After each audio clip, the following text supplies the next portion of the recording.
Jerry Evola. Okay. Hi, I'm Jerry Evola, and I'm going to be taking a city tour, and we're going to have some fun. So glad to have you with us, and it's going to be a lot of fun.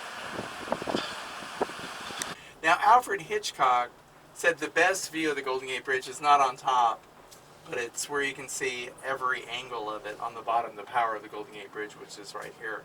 You ever see the motion picture Vertigo?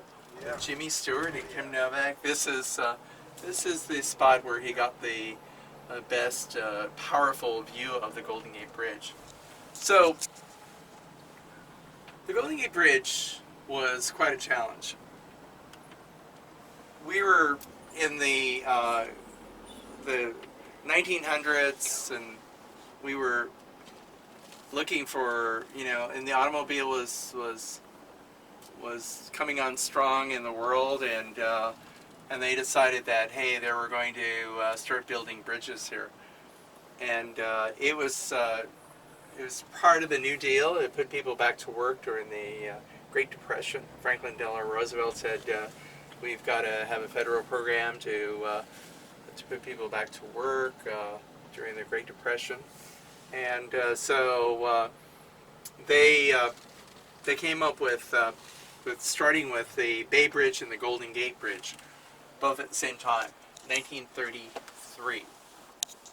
And so the Golden Gate Bridge was going to be much more of a challenge, and because where the Golden Gate Bridge sits is the beginning of San Francisco Bay, and you come in through the only entrance, which is called the Golden Gate Straits. Think about that. So when people say, well, how did it get its name, and why is it called the Golden Gate Bridge?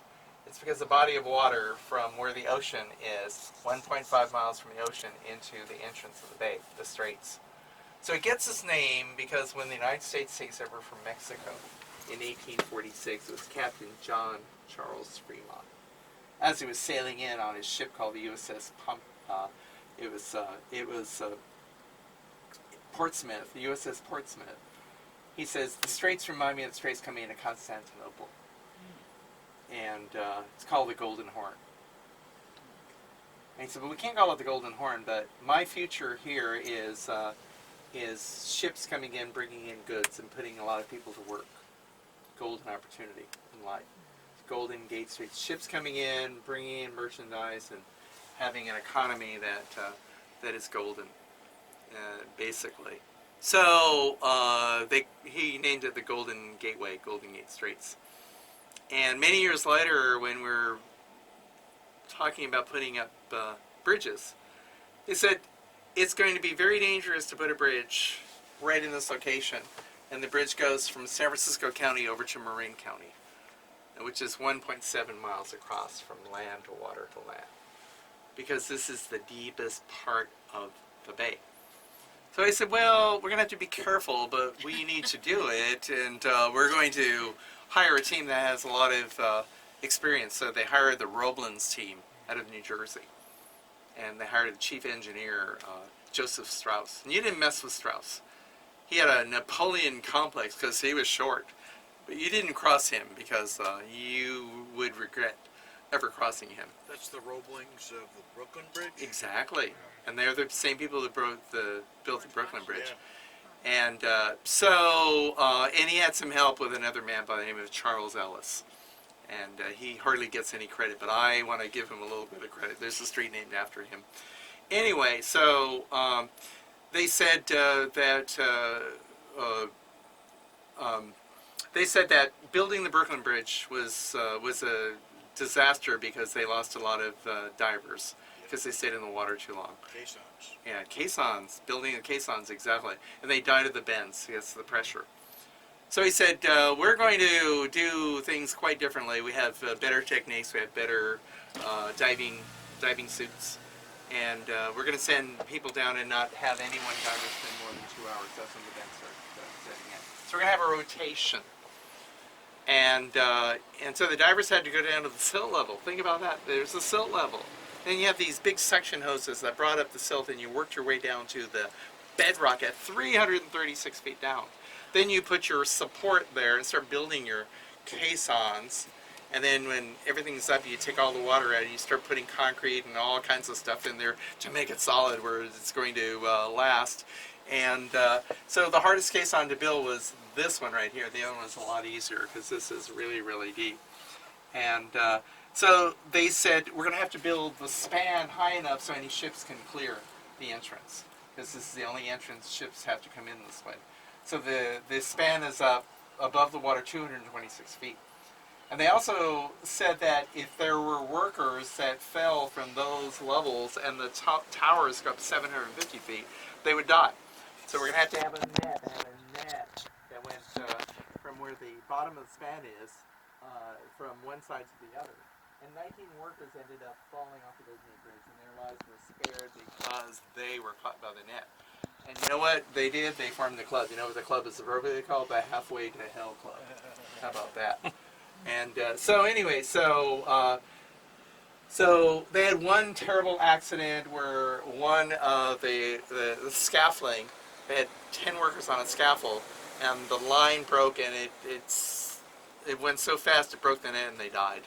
That was the big tragedy on the Golden Gate Bridge. A total of 11 people perished during the building of the Golden Gate Bridge. But that's way better. Yeah. So anyway, and then they brought in steel for the two towers, and the steel came in from Bethlehem, Pennsylvania. Bethlehem steel. Then they started spinning cable 24 hours a day. And the bridge ended up taking 4 years. Today it would take 13, 14 years because of labor laws and all that. And it took 4 years. Back then, everybody. Yeah, and the cost was $35 million. The Bay Bridge was $70 million, and it has 2 sections. So anyway, so they started spinning the cable, and there's 27,872 strands of cable holding the Golden Gate Bridge together. And there's enough cable, if you unraveled all the cable, you can go around the world, 80,000 miles worth of cable. So what is that, like 4 times, 3.5, 4 times around the world with the cable. And the span can sway 27 feet, which is pretty amazing. I'm not an engineer. I heard that and I said, that sounds impossible, but they know more than I do. 13.5 feet one way, 13.5 feet the other, and a total of 10 feet up and down. The span doesn't look that great. Yeah. You know, when you look, it could be Right. comparable Right. to the Right. GW Bridge. Right. And the But Hudson River. right, It looks right. But when this was completed, it was the long, not anymore. It's now number 7, but it was the longest single span suspension bridge in the world. That just means between the two towers there's a span without any support going across 9/10 of 1 mile. And so it became a landmark and a model for building bridges of its type. And so anyway, so not only that, when they were going to choose a color, and this was honestly the color that they chose, the engineers, they said we get a lot of fog through here, so it's going to be yellow with black stripes going down the towers. And people said, yuck, that's tacky. We're a more sophisticated city than that. Besides, we already had the Bay Bridge. Bay Bridge was opened up on November 12, 1936, Golden Gate, May 27, 1937. So they said, and we already have a silver bridge, we don't need 2 silver bridges. So we'll come up with something. So they came up with first of all, they started putting primer on because it slows the rustiness. So gray primer, and then the second primer is the color you're looking at. You know what it's really called? Lead red. It slows the rusting down. It's got all kinds of materials that slows the rusting. It probably has a lot of brick in it too. And when they put the lead red on, it blended in with the natural color of the Marin headlands across the bay. And it's all protected. That was an Army base, and it's all part of the Golden Gate National Park and Recreation. It was easier on the eye, so we're going to keep it that way. We're going to have to change the name because the name is tacky lead red. So we'll change the name to International Orange. The Bay Bridge. Yeah. That's brand new. Yeah, that's brand new. It took 13 years to complete because the original bridge was a cantilever-style bridge, unlike the suspension bridge.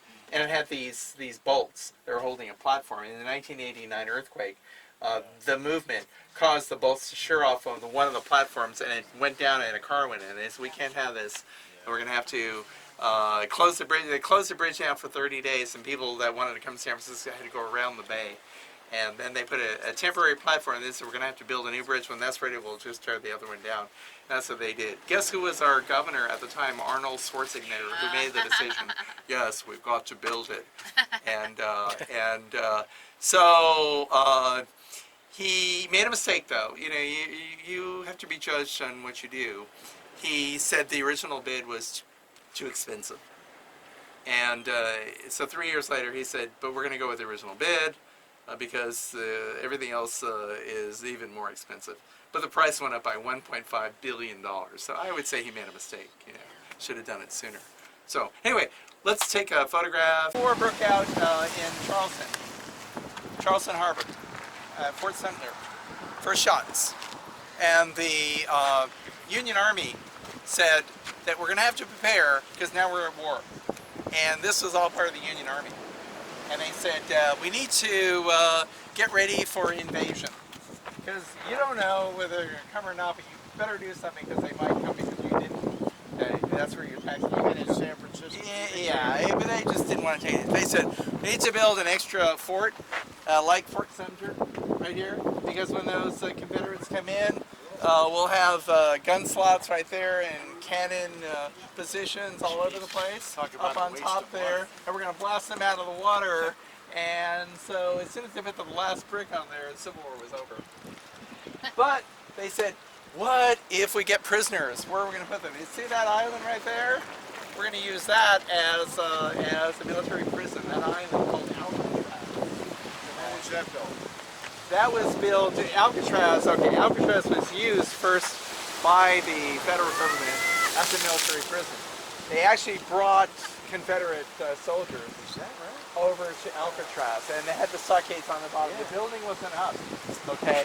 So they used it for the Civil War, the American Indian War, and the Spanish-American War. Then they decided to use Alcatraz as a federal penitentiary. And that building went up, it was a federal penitentiary from 1934 until 1963. Yeah. But it was actually built when? Oh, going like the buildings Yeah. and stuff? Like when they started, let's see, 1934. I think they started in like 1932. It took 2 years to actually put up. Then they opened the prison up in 1934.